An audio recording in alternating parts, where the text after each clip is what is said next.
Let's talk a little bit about Shilo, who they released. Shilo Sanders, who got released by the Tampa Bay Buccaneers. Everybody's kind of tied this in. Shilo getting released to the kind of slap punch that got him ejected in that preseason finale. But I don't think that is it. I think, yeah, it can work as a double entendre. When Coach cut him, Coach Bowles cut him, it sends a message to the locker room, we can't have that. But when you get a young player like this, it's best to cut him early like that. You cut him early. You know why? Because today and tomorrow, everybody will be cutting players.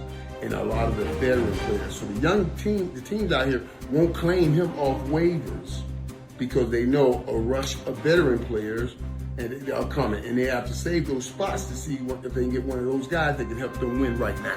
That's why Tampa releasing Shilo this early gets him lost in the mix so they can have an opportunity to bring him back on the practice squad because he's the best kind of practice squad player. Remember, they got to tell him to slow down and stop. Don't hit people. Don't do that. Don't go too hard. That's exactly what they want on a practice squad. Somebody that's trying to get to his job and do it right and be good at it, and they're going to go hard even when they're the scout team. They're the best players on your practice squad. The dude that you can't make stop going so hard on the football field. So Shilo Sanders may just be back with the Tampa Bay Buccaneers when they release him this early. Just keep watching for it. The Shedeur Sanders situation is interesting. We saw what happened the other night in the last preseason game. Dylan Gabriel had his time, played okay. Played really well. Played much better than Shedeur Sanders. Now, I've seen things come out with Shedeur Sanders. Oh, his whole offensive line basically got cut and everything. But that's what NFL football is. See, and that's the next level of football. So I don't buy into people trying to cut into Shedeur because they said, oh, we saw some of the things we saw at Colorado. Hell yeah, you saw some of the things you saw at Colorado. Shut up saying stuff like that. What did you see at Colorado? You saw him running for his life at Colorado a lot. Yes, just like he did the other day. But the difference is,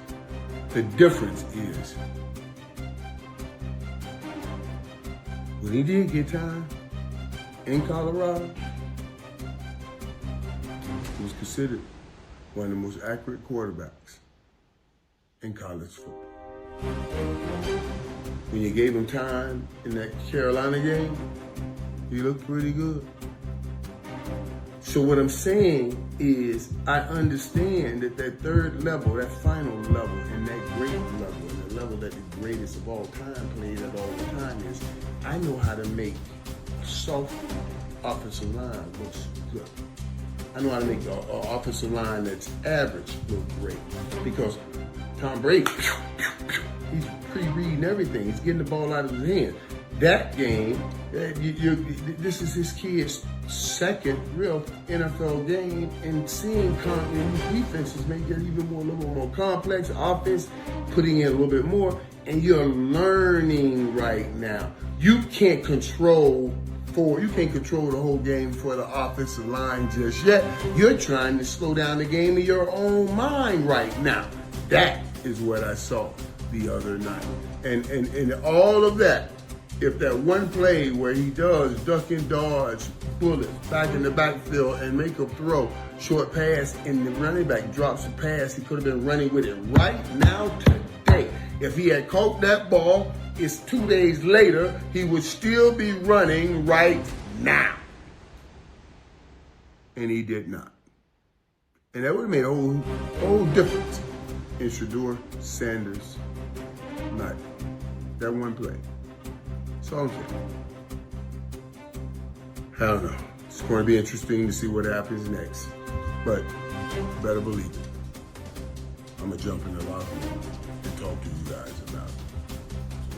I will be getting ready to jump on this next episode and talk to you about that shortly. For more, welcoming in CBS Sports NFL analyst and former Raiders CEO Amy Trask. Amy, these cut-down day decisions have got to be tough. Not only is it about talent evaluation, but also I'm curious, as a former CEO of the Raiders, how much of a factor is the salary cap in some of the moves that these teams make to get to 53? Well, it is a tough day, not only for the reasons you just discussed, cap, cash, and I'll touch on that in a minute, but there's also a very human element to this. So often the players are discussed as if they're commodities, but they're human beings. And for some of them, today is the end of a dream. For others, they will have to pick up and move on a moment's notice.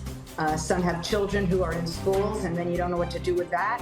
And they have significant others with careers. So tears are shed, and I don't mean that in a figurative sense, Madeline. There are tears shed, and when I point this out, people often say to me, "Oh, Amy, they make a lot of money." To which I answer, I know, I signed the checks. They're still human beings.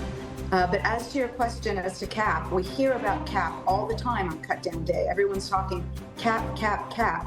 But Madeline, there are teams that care far more about cash than they do about cap.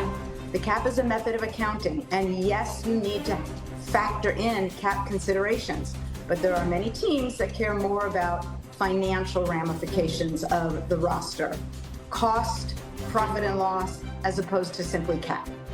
Yeah, a lot of factors go into these decisions, and like you mentioned, they're tough ones because they are considering the human element as well. Some players are going to be packing up a moving truck, other players might be realizing the end of their NFL careers. Now, one player that is packing up a moving truck, Kenny Pickett. The Browns traded quarterback Kenny Pickett to the Raiders Monday night for a 5th-round pick. Now, this is interesting, Amy, because we see the crowded quarterback room in Cleveland. It's down to 3 now: Joe Flacco, and then the rookies Dylan Gabriel and Shedeur Sanders. But Kevin Stefanski had previously alluded to the idea of potentially keeping 4 quarterbacks on the roster. So, with Pickett traded and Deshaun Watson on PUP, they're down to 3 now. But as often as we see it, it's not often we see a team keep 4. So what challenges does that pose if a team does decide to go that direction?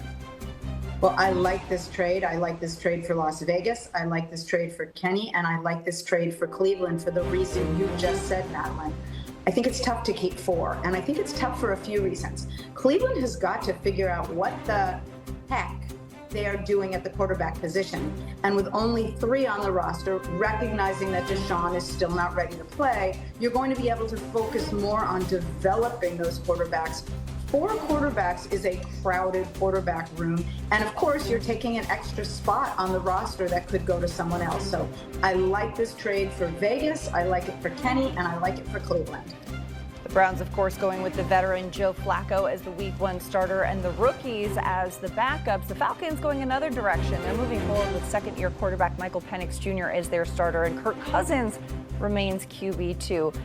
Considering the sizable contract Cousins signed in 2024, a 4-year, $180 million deal, Amy, how does having such an expensive backup quarterback affect what the Falcons are able to do with this roster?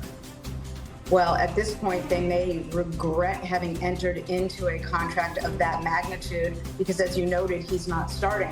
But credit to the Falcons and credit to any organization who will say, you know what, we may be under contract for a lot of money, but if we don't believe that that player gives us the best chance to win, okay, we're going to be paying the money one way or another, we're going to start Michael instead. There are teams that wouldn't do that. There are teams where ownership or others would weigh in and say, oh, no, we're paying him that amount of money, he needs to start. But if your coaching staff doesn't believe he gives you the best chance to win, either short-term or long-term, however you're engaging in that evaluation, then sitting him is a wise thing to do. Tough decisions to be made all around the league. The Princess of Darkness, former Raiders CEO Amy Trask, thank you so much for the insight. Thank you. Now, Kirk Cousins looked strong in the early going last season, winning 6 of his first 9 starts, but then everything changed. Prior to being benched, he went 1-4, throwing 1 touchdown compared to 9 interceptions. It appears the Falcons and Cousins are content with him riding the bench in Atlanta. Spencer Rattler's our starting quarterback. Really excited for him. He's done an awesome job this offseason. So he's just been consistent. He's made some really good decisions throughout this whole entire process. And, his ability to make plays with his arm and his feet have certainly shown up. And so I'm really excited about Spencer. He's earned this opportunity. He's going to do a tremendous job for us. At the same time, we're really, really fortunate. We got Tyler. Love the development that he's had over the course of this entire offseason. He's done a number of things for the first time in his career, just navigating that. And I think that's an important aspect when you're a younger quarterback, to let the whole process play itself out. I thought he capped it off with just an excellent performance against Denver on the last preseason game. I thought he did a really, really good job. And so I'm a big believer in just the importance of developing quarterbacks, developing them the right way. There's a process for both of these guys. Give them the space to develop, and we think we got two guys that are going to have great careers for us. And so, obviously, we're excited about this process. It's never easy. They made it really, really hard because they're very, very close. But we're excited for Spence, and Tyler's in a great position to continue to develop, and we feel like we got some depth in that room, which is really valuable for this league. Let's just say Rattler didn't exactly shine during his time starting for the Saints last season.